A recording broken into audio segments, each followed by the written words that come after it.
What is criminal defense law? Criminal defense law is the field of law that involves defending those clients accused of criminal breaches. There are two main branches of law, civil and criminal. Criminal law is the field of law in which the government prosecutes a defendant for breaching common law or legislative rules. Criminal defense law involves defending those clients. Criminal defense law is distinct from civil defense law. In civil law, individual parties sue each other, and the penalties are usually monetary. These actions are often called torts.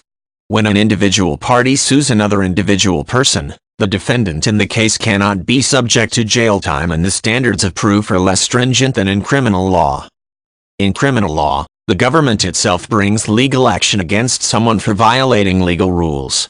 The person bringing the action is called the prosecutor, and they have a sworn duty to only prosecute crimes when there is reason to believe a law was broken. Potential penalties range from monetary fines to loss of liberty, or even the loss of life.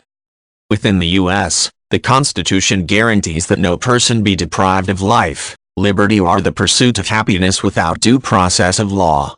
Part of due process of law involves the right to criminal defense.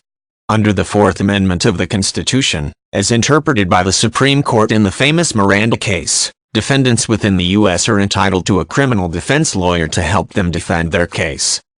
Criminal defense law, therefore, involves defending those accused of a crime in a court of law. Criminal defense lawyers may help clients to negotiate plea agreements, or deals to negate the severity of the criminal sanctions imposed upon them. They may also argue a case in a court of law to assert that the indictment is untrue or invalid. Criminal defense law encompasses two major types of defenses for those accused of a crime. The first type of defense simply involves proving that the defendant did not violate the law as accused. Within the U.S., the defense only has to prove that there is some doubt about whether the person committed the crime, since the Constitution mandates that the accused only be found guilty if the prosecution proves the case beyond a reasonable doubt. Affirmative defenses are the other type of defense involved in criminal defense law. An affirmative defense is a defense that states that the person did commit the crime, but that it was justified. Self-defense and defense of others are two common affirmative defenses used in criminal defense law.